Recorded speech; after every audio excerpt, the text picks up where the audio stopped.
As we step into a new year, many of us are asking the same questions. How can I make my life better this year?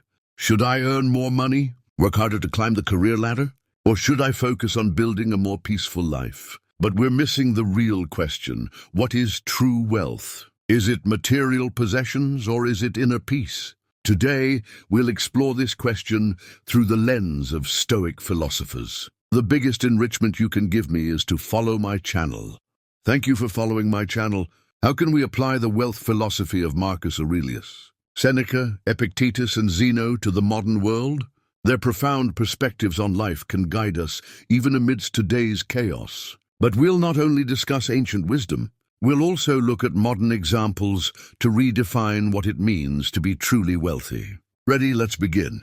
To understand true wealth, let's start with Marcus Aurelius. Marcus was one of the most powerful emperors in history. He had vast treasures, lands, and countless servants.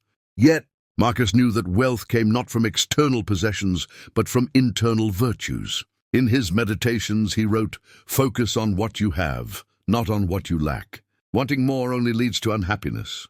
Even in the midst of war, Marcus prioritized the well-being of his people over his own desires. When gold was brought to him during battle, he distributed it among his generals and soldiers, demonstrating that true leadership is about improving the lives of others. We can see a similar mindset in modern leaders like Bill Gates. Gates, one of the world's wealthiest individuals, has dedicated much of his fortune to philanthropy. Through the Gates Foundation, he has spent billions on health, education, and poverty alleviation. This aligns with Stoic philosophy, which teaches that wealth finds its true purpose when it's used to benefit others.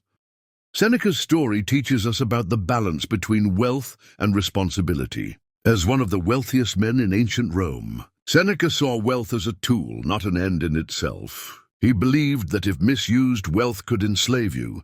To remain independent of his riches, Seneca regularly practiced living simply. He would eat basic meals, wear old clothes, and live as if he had nothing. This practice reminded him that true freedom comes from within, not from material possessions. We can see this approach mirrored in today's minimalist lifestyle movement. A great example is Japanese organizing consultant Marie Kondo, who advocates for decluttering and living only with what sparks joy. Seneca's philosophy of simplicity is a direct precursor to this modern movement. You can embrace this philosophy in the new year by eliminating unnecessary things from your life, gaining both mental and financial freedom. Epictetus' life shows us the real source of wealth. Born into slavery, Epictetus owned almost nothing during his life.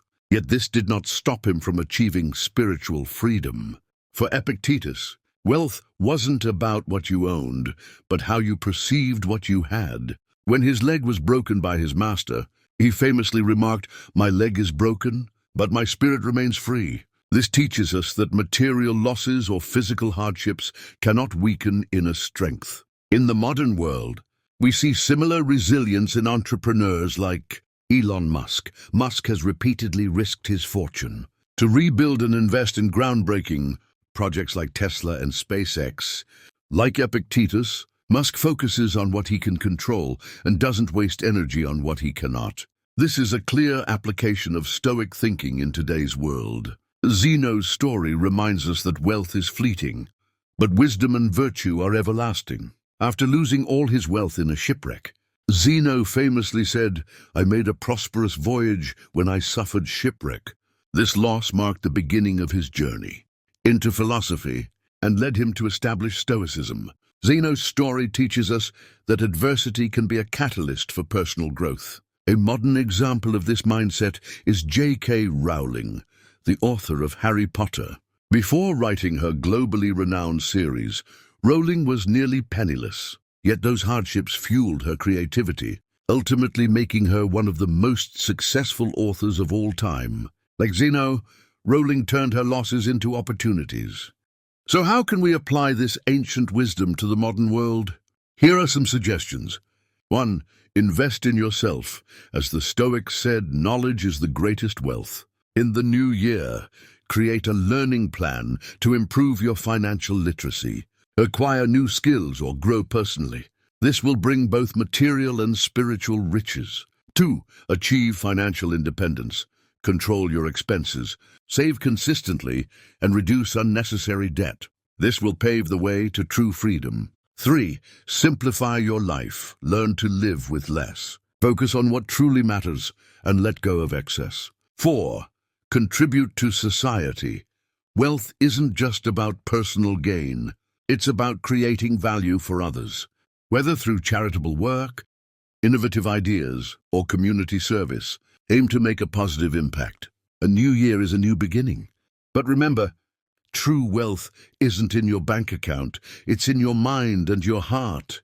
With the wisdom of the Stoics, you can create a more meaningful and balanced life. Now let me ask you a question. Are you ready to embrace the Stoic understanding of wealth this year? What does true wealth mean to you? Reflect on this and start applying this wisdom to your New Year's goals. Thank you for watching the video, and the biggest enrichment you can give me is to follow my channel. Thank you for following my channel.